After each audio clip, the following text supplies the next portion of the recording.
यो फोटो तपाईँले देखिरहनु भएको छ। यो फोटो त्यो समयको हो जुन बेला म बिजनेसमा 1 महिना भएको थिएँ र I don't have any achievement. And एक दिन म हाम्रो अफिस गएको थिइनँ र म होस्टेलमै बसिरहेको थिएँ।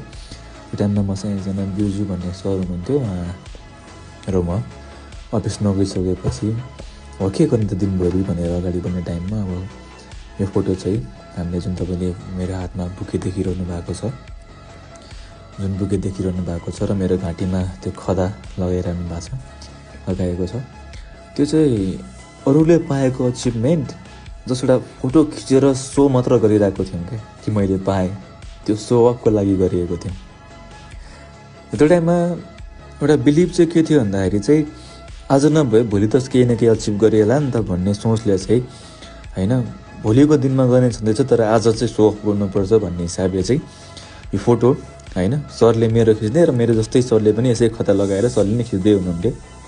र यो 1 महिनाको जर्नी थियो मेरो बिजनेसको र आज केही वर्षपछि जब यो बिजनेसमा म निरन्तर अगाडि बढेँ, विभिन्न सिचुएसनहरू भोगेँ, विभिन्न उतार चढाव आयो, विभिन्न प्रब्लमहरू आयो, त्यसरी नै फेस गर्ने टाइममा आज यस्तो दिन आएको छ।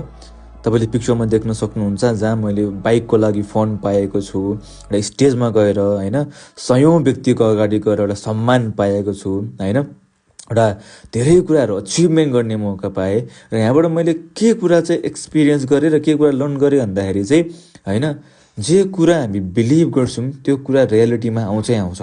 त्यो कारणले गर्दा हजुरहरू पनि बिलिभ गर्नुहोस् आफूले आफूलाई। आज तपाईँहरूको एडभाइजर लिडरहरूले तपाईँलाई जे कुरा सम्झाइरहनु भएको छ त्यसलाई बिलिभ गर्नुहोस्। One day you will be success. त्यो कारणले गर्दाखेरि बेस्ट कुरा चाहिँ त्यही हो हेर्नु है। धेरै कुराहरू लाइफमा तपाईँको उतार चढाव आउँछ तर आफूले आफूलाई हार मान्न नदिनु, जहिले पनि नेभर गिभ अपको साथ अगाडि बढ्नुहुन्छ भने तपाईँले सोचेको कुरा होला। तपाईँले आज कतिपय सक्सेसलाई तपाईँले देख्न पाउनु भएको छैन, कतिपय हामीले सो अफ गर्न परिरहेको छ, तर भोलिको दिनमा डेफिनेटली यु विल राइज है, तपाईँहरू उदाउनुहुन्छ। त्यो कारणले त तयार हुनुहोस् र आफूले आफूलाई बेस्ट वेमा अगाडि बढाउनुहोस् and never ever give up.